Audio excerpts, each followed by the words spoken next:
Hey adventurers, so today is going to be my wrap up for the month of May. And yeah, so I read 7 books in the month of May, listened to them all on audiobook. I did make some progress on my ebook and my physical book, so that's good. I'm just going through them slowly because I'm a slow physical reader. I'm about 40. Let me actually check this. So my current ebook is The Crimson Fire by Abel Montero, and I'm at 48%. And so I'm making good progress in that. Obviously, I need to make more, but I'm making good progress in that. As far as my physical book goes, I am reading Tribe of the Accord by Sean Michael Stone, and I've been reading this since January or February or something like that. So it's been a while. I am over halfway through. I'm right there, page 167 of 297. 297. So I'm making good progress in this. I just haven't finished it quite yet. All right, let's get into my actual review for this, or my wrap up for the month of May now. So, first one that I listened to was Legion by Brandon Sanderson. This is actually 3 novellas that are combined into a longer omnibus, I guess, in order to tell the. So it's called Legion: The Many Lives of Stephen Leeds is this novel, and it combines the 3 novellas that Sanderson wrote about this character into one omnibus that compiles them and completes the story. What do I have to say about this?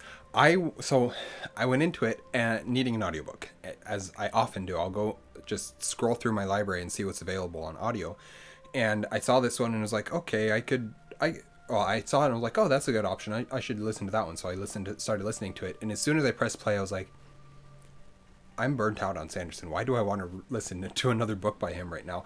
And I was like, whatever, I'll keep going. I don't have anything else to listen to. I might as well just keep going and see if it gets better. And very quickly, I actually did get interested in this book. It was different enough that I ended up enjoying it quite a bit. What do I actually want to say about this one though? It's kind of interesting. I like the character of Stephen Leeds. I like the idea that's being explored with it's not DID, it's not multiple personalities. There's a different term that is used. Actually, I don't think he ever specifically gives it a medical terminology, if I remember correctly. He never labels it as any specific thing, but basically he creates these aspects. I can't remember what the term is that the character uses in the book, that have certain skills that help him to understand and know all the information and the skills that is necessary for this character. And Stephen Leeds, our main character, is able to access those characters, those aspects, whatever, in order to help him in basically solving crimes. He's basically a private investigator and uses these aspects in order to solve crimes, which is kind of an interesting concept, and it worked really well with the way Sanderson was telling the story. And Sanderson is very good at telling this sort of story where it's just a light, fast-paced story. I actually think as individual novellas, these are some of his better ones. I was not as enthralled by The Emperor's Soul as most people tend to be, and that's the one that everybody considers to be his best, and I just didn't feel like that was the case with this one. But I didn't feel like that was the case with Emperor's Soul. I didn't feel like I enjoyed it that much, but these ones I thought were quite a bit better. I don't really know what else I want to say about this. I thought I actually enjoyed the first one the most of the 3, and I thought that was an interesting, basically, yeah, I'll leave it at that. I thought the first one was the best. I enjoyed it far more than I was expecting to, and I am glad that I read it. I am still burnt out on Sanderson for the moment, and I'll probably eventually read more. I would like to reread his Mistborn trilogy, the Era 1 trilogy, at some point, so I can do reviews of those, but it'll be a little bit before I get there, before I'm ready to do that, because I am pretty burnt out on Sanderson at the moment. Probably the only other book that I will read by Sanderson this year is... Well, what I should read is The Sixth of the Dusk. Is that though? I don't remember. Whatever that short story is, and then I will read his Secret Project number 5 when that comes out. Those are things I'll probably try and listen to this year at least, but other than that, I'm probably done with Sanderson for a little while. Anyways, let's move on, because that was plenty of time on Legion. Next, I listened to Island of the Blue Dolphins by Patrick O'Dell, I believe is the author. And this one, this is a story that I remember listening to and reading as a child, It's one of the stories from our childhood that I remember, and I don't remember anything about it other than that it's about a girl on an island. And as I was reading it, I had the last book that I'd read in April was Robinson Crusoe, and as I was reading Island of the Blue Dolphin, I was thinking, man, this feels a lot like Robinson Crusoe in a lot of ways. And I get to the end, and his acknowledgments at the end of the book, it basically says something about this female version of Robinson Crusoe. And it's like, oh, well, obviously, then it makes sense why it would be so. And it is I believe it's based on a true story, or at least based on a myth of a true story type thing, where the character was a real person, but they don't actually know what happened entirely or something like that. But anyways, yes. So what do I want to say about Island of the Blue Dolphin? This is one that I listened to and I enjoyed it. It was very atmospheric. I like the atmospheric aspect of it. I like the marooned on an island, having to survive aspect of it. I think that's fun, and I think it was well done. It's not as good as Robinson Crusoe at all. Like, Robinson Crusoe is one of the best books I've read in a very long time, if ever, and Island of the Blue Dolphins was good, but it wasn't nearly as good. Anything else I want to say about it at the moment? I don't think so. I think I will move on because I don't want this video to get long, and I know it already is. And I don't want... The next one that I listened to was The Crystal Cave by Mary Stewart. And this is an Arthurian. This is the first book in an Arthurian series. I've been trying really hard not to start new series until I wrap up a couple more, namely Wheel of Time. Once I wrap up Wheel of Time, I'll be ready to start another series. And I've only got one book left to listen to in Wheel of Time, so that will be coming soonish, but I need to actually do it. Anyways, I listened to The Crystal Cave because it's one that I've been wanting to, and I just kind of forgot that I was not starting new series at the moment, and just was thinking, oh, I want to listen to another Arthurian. This one's... I've heard so much about this one, the Crystal Cave, all that kind of stuff. And so I listened to it, and I really quite enjoyed it a lot. It's not my favorite Arthurian that I've ever read, and I don't know that I would say that it's better than Pendragon Cycle or Taliesin at least, but it is... I did enjoy it a lot, and there was a lot of really good stuff in it. I love being back in the Arthurian world. I love exploring the Arthurian myth more, and so there's definitely some great things about it that I have been thoroughly enjoying and that I very much enjoyed listening to.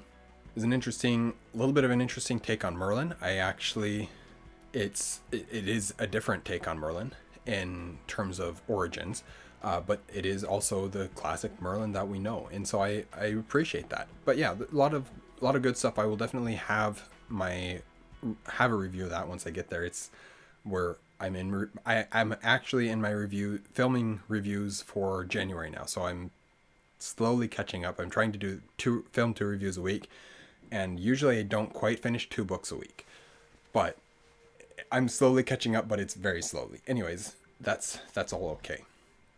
What else do I need to say about this? Yeah, I'm not mad that I started this book, or that I started this series, even though I was trying not to start more fantasy series, but I did enjoy it quite a bit, and I'm happy to have read it. Yeah, let's continue on. The next one that I listened to was The Drawing of the Three by Stephen King. This is book 2 in the Dark Tower series. I liked this story. I liked the story quite a bit. I like the story, I like the characters, I like the world. I like King's writing. I think that he's a good, engaging writer. I don't like the language that was in this one. There was a lot of language, which I can get past a little bit. The Detta Walker or Detta Holmes or whatever that character's name was, I did not like. I thought that was... there wasn't anything that came out of her mouth that was not filthy. And that really made it hard to listen to that book. Anytime that character was on screen or on page, I was just like, nope, I don't like this at all. But that being said, the story itself was still really enjoyable. I'm liking what I'm seeing from the story. Other than that, it was for the most part fairly clean, other than the language, which was overabundant in that book. Other than that, I enjoyed it quite a bit, and I'm not sold on whether or not I'll finish the series, but I'm willing to read the next book. And it largely depends on how King handles language and other adult content in the next couple books, because I don't appreciate that. And I feel like it feels like there's a bit of perversion and like a pervertedness to the books and to the mind of the creator, and I don't like that, and I don't like reading that. And so even though I am enjoying the story itself, I have enough problems with it that I could DNF the series and be perfectly fine. Anyways, I will continue on. I will, like always, I will do a review of these books as I come to them. Next one I listened to is Captain Blood by Raphael Sabatini, and this was a very pleasant surprise. I was again scrolling through my library looking for audiobooks that were available. I came across this one. I was like, hey, that's an old Errol Flynn movie, and I was like, okay, let's listen to that. And I loved this book. It was so much fun. It's basically The Honorable Pirate, and it's so much fun. I love the book. I love the story. It's not my favorite book of all time. It's not my favorite book that I've read this year, but it is just one of those books that I just had so much fun with. It was just a great time reading this story, and I have no idea how the movie adapts it at all. It was just one where I picked it up and I was like, this is based off an Errol Flynn movie, or this is an old Errol Flynn movie. Must have been based off the book. And I read it and I had a lot of fun with it. I don't have a lot to say at this time. I will talk more. I'll do a review of it once I get here, like always, like I keep saying. But I really enjoyed this one. And then I was watching one of Tori's videos, Tori Talks, and she did what video was she doing? It was an unhaul video, I think, where she was going through her shelves and unhauling books, and she went to one of her shelves and pulled off Captain Blood and set it aside. And was like, hey, I recognize that. And it was just kind of a coincidence, because I don't think I've ever heard anybody talk about the book. But then I see it on her shelf and I'm like, hey, I'm currently reading this. This is great. But anyways, it was a lot of fun. I very much enjoyed the Captain Blood by Raphael Sabatini. And I'm realizing that I've been reading quite a bit of like nautical historical fiction books recently, and I'm okay with it. I'm really enjoying it. All right, the next one I listened to was Age of Legend by Michael J. Sullivan. This is book 4 of the Legends of the First Empire series by Michael J. Sullivan. This is the prequel to Rhaeria Revelations, Rhaeria Chronicles, stuff like that. I have not loved this series to this point, and even book 4, I thought there was a lot of really good things in book 4. Book 4 is one of the stronger, and who is it that's been saying this? This was Heroic Book Adventures did a video talking about Legends of the First Empire, and in the video he said that book 4 really kind of turns the series from something okay to something really, really unique and really good. And so I was kind of hoping that I would think the same thing with book 4, and while I definitely do feel like it was better, and there was a lot of events that were necessary to make it happen, I still don't feel like this is the greatest series of all time, and I still have a lot of the same qualms as I did with the first 3 books in the series, which is mostly that it weirdly feels like a prequel. And I know that it is a prequel and it was written as a prequel, but it still feels like a prequel more so than I've really ever felt before with a series. So that's my biggest qualm with the series. I also feel like while I appreciate Sullivan as an author and what he's doing, I don't feel like his writing is quite my taste. I like the story and I like what's going on, but there's some weird disconnect where it's these massive world-changing events that are trying to be grounded by following very specific characters' journeys, and somehow there's a disconnect in there from that grounding to make it just like we're following these very small specific characters and it doesn't accurately reflect the massive overall battle. I don't know how to explain it. It's kind of a weird feeling for me where it just doesn't quite, the pieces don't quite fit together in the way that I need them to in order for this to be an all-time series for me. I'm still enjoying it plenty well enough to continue the series and to finish the series, and I do actually think that I might enjoy his Rhaeria Revelations better. I've heard nothing but good things about the Royce and Hadrian series. So I want to get to that, and I want to go through and read those because I think that I might enjoy them more than I'm enjoying Legends of the First Empire. there's some good stuff going on here. I have enjoyed it quite a bit. I do have some thoughts about it though, so again, once I get to my review of it, you'll know more of my thoughts. And the last book that I listened to is The Snow Child by Eowyn Ivey. So this one, I'm not sure. I need to do a little bit of research on the author, a little bit more research on the author, but I randomly started seeing this all over the place, and I thought it was like a new release, that it had become wildly popular or something like that, but it's apparently not. Apparently it's not a new release. Apparently it's fairly several years old. Like I think 2013 or 2008 or something when it was released. But anyways, it's been out for a lot longer than I had expected it to have been. And I went into this knowing that it was, well, I don't remember who all I've heard talk about it. I think I heard Tori talk about it at one point though. And she said, basically what she said about it was that it's like a survival homesteading story set in Alaska. And so it's like, okay, well that piques my interest. I'm interested to see what that's about. There's clearly a magical element to it. And I like fantasy. I'm more than happy to go and explore a story like that, and I enjoyed it. It was okay. This is a really hard one for me to describe. I finished it last night. I'm filming this on Sunday the 1st, and so I finished it on Saturday the 31st, and I don't entirely know what I feel about this story still. As I was reading it, I was like, this is kind of a fun, whimsical story. I like quite a bit of what's going on. I feel like there's some accuracy to it. There's a good amount of accuracy to it. There's a good amount of topics that she wanted to explore, but there's also quite a bit of topics where they're just kind of shoehorned into the story to make the story more interesting or something like that. And they didn't quite, wasn't quite sure why they were there type thing. I understand, but I also don't understand, and it's kind of weird. It was good enough. I totally understand why it's become so popular and why it's a award-winning novel, because it definitely feels like an award-winning novel type story. But it wasn't I was kind of, part of what I like to read books set in Alaska for is because I like to find books that accurately represent Alaska. And in terms of the information provided, it was an accurate reflection of Alaska.